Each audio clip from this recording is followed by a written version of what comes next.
Hello everyone, I hope you are doing well. Can you please confirm if I'm audible to all of you?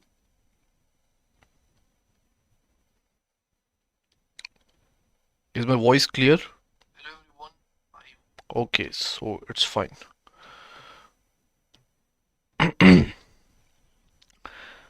So without wasting any time, let us begin with today's session.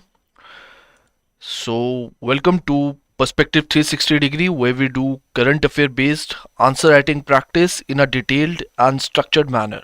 And if you are an aspirant preparing for exams like RBI, NABARD, etc., then this session is definitely going to help you with answer writing practice for the descriptive paper of phase 2. So let us begin with the discussion, and the scheme that we are going to discuss today is PM Kisan Maandhan Yojana. Fine, PM Kisan Maandhan Yojana, and this is a scheme, and this scheme was there in the news. And why it was there in the news, what is the context of this scheme? Because this scheme has successfully completed 5 years, and that's why there were different articles and editorials related to this scheme, that how this scheme has been able to give the benefits to the farmers. And we are going to talk about it. We are going to talk about the eligibility criteria. We are going to see the different features that are there with respect to this scheme, and then we will see the different benefits that it provides, and we are going to do as usual in a question answer format.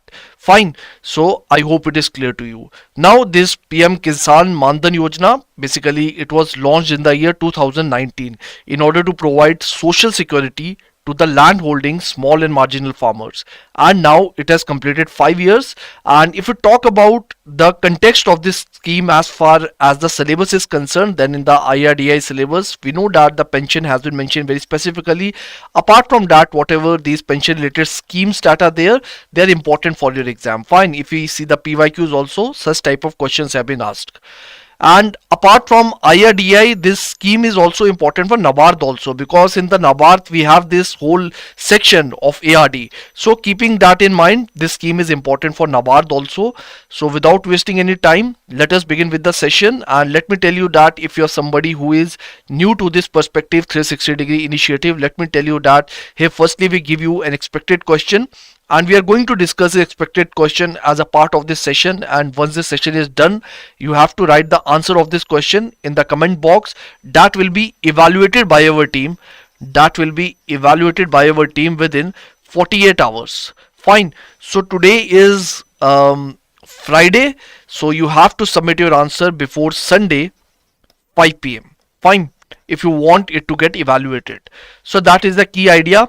And this is the expected question for today, which is basically discuss the key features and benefits of PM Kisan Maandhan Yojana, and you have to write this answer for 200 words for 20 marker. Fine, and if you are somebody who is a NABARD aspirant and you want to attempt this question, so for the NABARD aspirant the word limit and the marks allocation would be different. You can write it for 400 words as a 10 marker question. Fine, for NABARD students the limit is 400 word for 10 marker, and for the IRDI students it is 200 words for 20 marker. Fine, so this is how you have to write your answer. Now sorry, so this is the answer blueprint that you need to follow, where you will divide your answer into introduction, the body, and the conclusion. And as I always say in all my sessions, that the introduction should be around 10 to 12% of the total word limit, and the same rule applies to the conclusion also. By now you should be comfortable with this word limit criteria and all these things, and rest of the word limit should be dedicated to the body part, where you will write your body in the form of headings and subheadings. And for the IRDA students, since you have the flexibility, you are going to attempt your exam with the help of pen and paper, so you should try all possible ways to draw flowcharts also in your answer. Fine, so this is how you should try to attempt this question. Now moving on to the next part, now let us talk about the scheme, and we are going to firstly discuss the introduction, then the features, benefits, and lastly the conclusion. So how you can write the introduction of this answer, discuss the key features and benefits. So you can write your introduction by giving an overview of the scheme, that PM Kisan Maandhan Yojana, it is a pension scheme initiated by government to provide the financial security to small and marginal farmers. So you can see that this is a type of scheme that very specifically targets the small and marginal farmers in our country.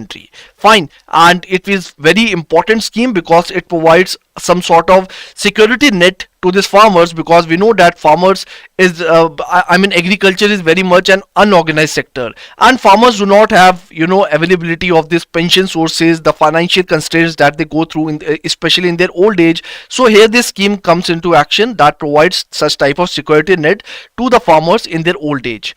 Then you can also talk about that this scheme aims to support farmers by ensuring a steady income after they reach retirement age, thereby addressing their economic vulnerability. And lastly, you can write some data with respect to this scheme, that is the enrollment figures. This data I have taken from the PIB, and the enrollment figures are as of August 2024, 23.38 lakh farmers have been enrolled. Fine. And the highest enrollment have been witnessed in the state of Bihar. Fine. After Bihar there is Jharkhand, but you just need to remember the topmost state. Fine. So this is regarding the introduction, and I would always encourage that you should write your own version of introduction in your own language so that you are able to do better practice regarding it. Now let us move on to the key features of PM Kisan Maandhan Yojana. So the first feature is regarding the pension amount that is being provided. So this scheme guarantees a fixed pension of rupees 3,000 per month. If I compare with that another scheme that is very much related to the financial security of the farmers, which is PM Kisan. So if you talk about PM Kisan, it provides the pension of rupees 6,000 per year. But if you talk about this scheme, this pension amount, which is after the retirement of the farmers, after when the farmers reach at the age of 60, so this scheme provides a guaranteed fixed pension of rupees 3,000 per month. Fine. And with the help of this, it provides some kind of support to the farmers and financial security in their old age. The next thing is regarding the eligibility criteria. So the eligibility criteria is with respect to the age requirement that is there. If we talk about the farmers who want to get enrolled as a part of this scheme, so their age should be between 80 to 40 years. Fine. So if there is a farmer whose age is between 80 to 40 years, so he is eligible to be applied for this scheme. Apart from that, there is land holding criteria also. Why land holding criteria is there? Because this scheme very specifically targets the small and marginal farmers, and in order to categorize them, there is a land holding criteria, which is that the eligible farmers must own up to 2 hectares of cultivable land. Fine. So these are the two eligibility criteria, and if any farmers he fulfills this eligibility criteria, he can opt for this scheme. The next is regarding the contributory pension scheme, that it is a type of contributory pension scheme, which basically means that the contributions are shared between the farmer and the government. So some contribution will be given by the farmer, and the equal amount of contribution will also be given by the government. This makes this scheme more affordable for the farmers. The burden of paying the premium as a part of the scheme, it lowers down because of the contribution of the government, because of the shared contribution of the government. Fine. So whatever contribution that the farmers are giving in the range of 55 to 200, so 55 to 200 basically means if there is a farmer who is at his early age, suppose he is enrolling as a part of this scheme at the age of 18 years, so he will give rupees 55. But if there is somebody who is enrolling at the age, let us say 30 years, then the premium that he is going to pay will be higher than 55. And if there is a farmer who is going to enroll as a part of this scheme at 40 years, he will pay the premium of 200 rupees. So there is a varied range. Depending on the age, the contribution will be decided, and the equal contribution will also be paid by the government. So that is the idea regarding the contribution, the shared contribution between the farmers and the government. The next is regarding the government contribution. This is something we have already discussed in the previous point also. In the previous point, we talked about what is the amount of contribution that the farmer has to provide. So here we are talking about that the government is also going to provide co-contribution. So for every contribution made by the farmer, the government contributes an equal amount. This is something that we have already seen. Then also next point is regarding the flexibility that is there in enrollment and payment. So regarding the flexibility, the thing is that the farmers can make monthly, quarterly or half-yearly based contribution based on their preference. Because the thing is that the reasoning behind this flexibility and enrollment is that since we all know that this farming is a seasonal employment. It's a type of seasonal sector. Fine. So thing is that suppose there is a farmer who does not have a certain amount of money to be paid as a part of the contribution of the scheme, then what he can do, he can pay that amount later whenever he gets the money by selling his crop, whatever it is. So because of that, he will be able to, since this agriculture sector is very much seasonal in nature, and that is why this makes the scheme accessible for farmers who have varied income cycles. Fine. So that is a reason that either they can pay on the monthly basis, which is, let us say, if there is a farmer and he wants to pay 55 rupees per month, and if it does not have 55 rupees per month, he wants to pay on a quarterly basis, so 3 quarters in a year. So he's if he wants to pay the income in the first quarter, to 55 into 3, fine, so he's going to pay, which is 165 rupees. If he wants to pay on the half yearly basis, so on the basis of that, his premium amount will be calculated, and such type of flexibility is provided as a part of it. The next thing is regarding the easy enrollment process. So enrollment process is very much easy because of the availability of this common service centers that are there. What the farmer has to do, if he wants to get enrolled in this scheme, he just have to move to this common service center, CSCs, and he has to do his Aadhaar based verification, all such sort of things, and he can easily get enrolled as a part of this scheme. The next important point is that who is actually managing this scheme. So for your information, this scheme is being managed by LIC. We know that LIC is a big institution with respect to the insurance that provides the insurance facilities, and we all and the involvement of LIC, since LIC is a very much reliable institution, so the involvement of LIC, it guarantees that the payment system as a part of this scheme are very much secured, because we know the reputation, we know the work culture of LIC, also sort of things, and it is a reliable institution, so it guarantees a secured payment system. Fine. The next point is regarding the exit and the withdrawal provision. So regarding the exit and withdrawal provision, there are basically two type of criteria. The first type of criteria is the farmer dies before the age of 60. The second criteria is if the farmer dies after the age of 60. So let us see what are those exit and the withdrawal provisions with respect to this criteria. So if there is a farmer who chooses to exit this scheme before the age of 60, so if there is a farmer, let us say, who has enrolled as a part of this scheme at the age of 18, now he has started making the contribution as a part of this scheme. Now before reaching at the age of 60, he wants to opt out of this scheme. So what is going to happen, whatever contribution that he had made up till now, that contribution he can easily withdraw. Fine. While exiting, he can easily withdraw all his contribution. Apart from that, whatever interest that has been generated as a part of these funds, the interest will also be provided back to him. So this is the first thing. First criteria is regarding that if he exits before the age of 60. Now the next thing is regarding what if the farmer dies.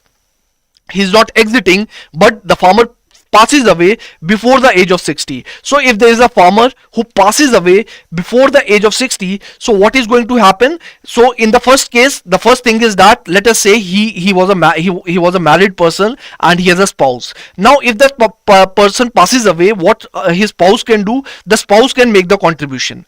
The spouse can continue to make the contribution, and once the spouse will reach at the age of 60, she will be receiving the benefits. But what can be the other category? The other category is something that, let us say, the spouse wants to discontinue this scheme. So the situation A is one when the spouse wants to continue this scheme. So she will keep on continuing the contribution, and after the age of 60, normally she will be given whatever pension benefits are there. But if she chooses to discontinue the scheme, then what is going to happen? Whatever accumulated contribution amount is there, that can be withdrawn by the spouse, and apart from that, whatever interest is there, it will be provided to her. Fine. So that is the idea. So whoever is the nominee, the interest, all the withdrawal amount will be given to the nominee, which in most of the scenarios is the spouse only. Fine.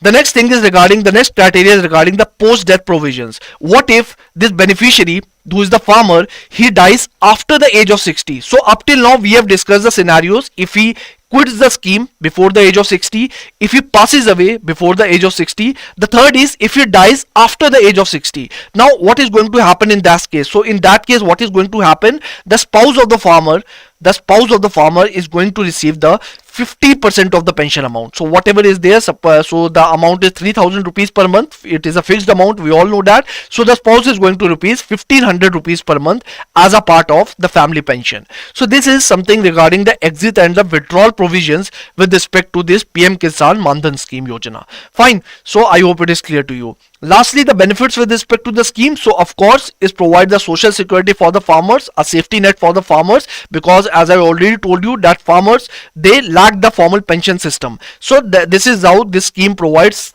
some kind of financial security to them.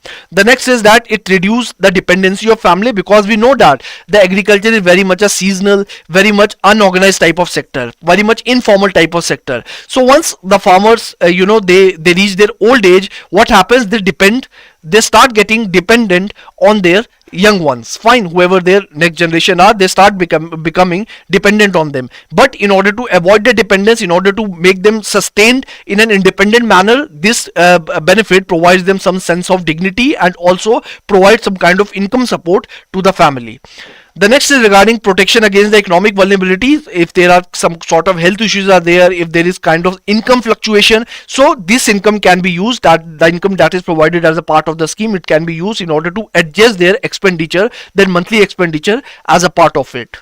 The next is that it is complemented to PM Kisan scheme. Now if you talk about PM Kisan scheme, in PM Kisan scheme the farmer receive rupees 6,000 per year as a part of it before I mean before the age of 60. But what is this, when we talk about this PM Kisan Maandhan scheme, this is after the age of 60. So you can see that before the age of 60, before the retirement, then farmers can receive the income as a part of PM Kisan scheme. But once he is retired, what after that? He is not going to receive the benefits as a part of PM Kisan scheme. So what is going to happen, if he has enrolled for this PM Kisan Maandhan scheme, he can receive the benefit, and that is how he is going to receive an overall social security benefit. So that is the idea, that how PM Kisan scheme helps to support it, how it complements the PM Kisan Maandhan scheme. Fine. The next is regarding strengthening of rural economy, that it contributes, is help in sustaining the local contribution, the resilience and welfare in the rural communities. Fine. So that is the idea. These are the key benefits with respect to this scheme. Lastly, the conclusion part, that over 5 years of implementation, the Pradhan Mantri Kisan Maandhan Yojana has significantly empowered the small and marginal farmers in India. By securing a pension for the retirement years, the scheme addresses a critical gap in social security for the rural population, and its success underscores its vital role in improving the quality of life for India's Annadata, which is the food providers. So you can see that firstly we have talked about the reference of the the current affair, because as I told you, the scheme has completed the 5 years. So we can start the conclusion with that. Then the role of the scheme, and lastly some sort of way forward, some kind of futuristic thing, that it plays a role in the quality of life of India's Annadata. You can write your own version of conclusion, you can write some kind of way forward as a part of it, depending on the word limit, but this is the overall idea, and I hope it is clear to you. Now this is the question, the answer of which you have to write in the comment box. As I have already told, there are those of you who want to write this answer, those of you who are NABARD students, you have to write this answer within 400 words as 10 marker. Fine. So that is the idea, and your answer will get evaluated. So do write your answers before Sunday 5 p.m. if you want your answer to get evaluated, and after that you can compare your answers with your fellow aspirants also. That is going to eventually help you to understand the key things. Fine. So I hope it is clear to you, and this is EduTap blog, where you can find different kind of informative articles for different competitive exams that are going to help you in your preparation strategy. Fine, you can go to a website and follow it. And that is it from my side, and thank you so much and all the best. Okay, welcome Harsh. Thank you so much. So now there's nothing in the chat box, so I'm ending the session.